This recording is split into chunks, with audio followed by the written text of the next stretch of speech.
আসসালামু আলাইকুম। আজ আমি ঘরে থাকা সাধারণ কিছু মশলা দিয়ে বানিয়ে দেখাবো এই অসাধারণ এই মিক্স মশলাটা। এটা যে কোনো মাংসের স্বাদকে বহুগুণে বাড়িয়ে তুলবে। তো মাংসটা নামানোর ঠিক 1 মিনিট আগে যেভাবে যতটা মাংস ঠিক ততটা বুঝে এভাবে মশলা ছিটিয়ে নেড়েচেড়ে নামিয়ে নেবেন, দেখবেন মাংসের স্বাদটা বহুগুণে বেড়ে গেছে।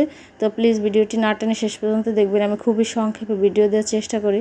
আর দেখুন এখানে আমি 1.5 টেবিল চামচের মতো ধনিয়া নিয়ে নিয়েছি।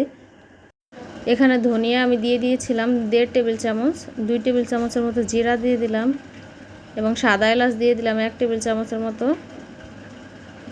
এখানে দারচিনি অ্যাড করে দিলাম আমি এবং শুকনা মরিচ দিয়ে দেবো, এই 6টার মতো শুকনা মরিচ এটা দিয়ে দিলাম। আপনারা চাইলে এ পর্যায়ে এর মধ্যে কিছুটা তেজপাতা কুচি করে নিয়ে এইটাই আপনারা টেলে নিয়ে তারপরে শিলপাটা গুঁড়ি করে পাউডার তৈরি করতে পারেন, তবে আমি এক্সট্রা কিছু মশলা অ্যাড করে দিচ্ছি।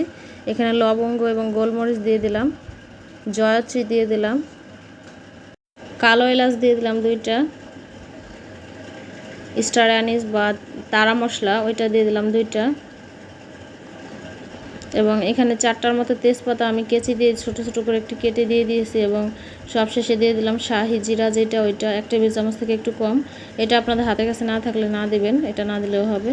এবং এভাবে একটু মিশিয়ে নেব হাত দিয়ে। তো দেখুন এই মশলাগুলো এখন আমি এই যেই কড়াইটা এটা আমি কিছুক্ষণ আগে চুলায় ধরে রেখেছিলাম এবং এটা দিয়ে একটু টেলে নেব। এটা রোদ্রে শুকিয়ে অনেকে করেন, তবে এভাবে করলে আমার মনে হয় এই সুঘ্রাণটা বেশি আসে, এজন্য আমি এভাবে টেলে দেখালাম। তো এভাবে করে আমি একটু ছড়িয়ে ছড়িয়ে নেব। দেখুন করে চুলার আঁচটা মিডিয়ামে রেখে এভাবে একটু নেড়ে চেড়ে ভেজে নেব।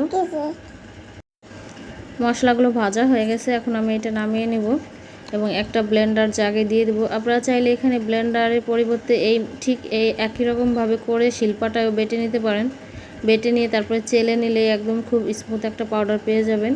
এই যে দেখুন কয়েক সেকেন্ড আমি ব্লেন্ড করার পরে এভাবে একটু নেড়ে চেড়ে দিচ্ছি, এতে করে ব্লেন্ডারটার ক্ষতি হবে না এবং খুব সুন্দরভাবে স্মুথ একটা পাউডার তৈরি হবে। দেখুন এটাকে আপনারা চাইলে চেলে নিতে পারেন এই পর্যায়ে, তবে আমি আর চেলে নিচ্ছি না, ঠিক এভাবেই দেখুন। তো কেমন লাগলো ভিডিও অবশ্যই কমেন্ট করে জানাবেন। যদি একটু ভালো লাগে উপকারে লাগে অবশ্যই আমার চ্যানেলটি সাবস্ক্রাইব করবেন এবং বেশি বেশি শেয়ার করে দেবেন। আর আপনাদের কমেন্ট পড়তে আমার খুবই ভালো লাগে, আপনাদের কমেন্ট জানাবেন।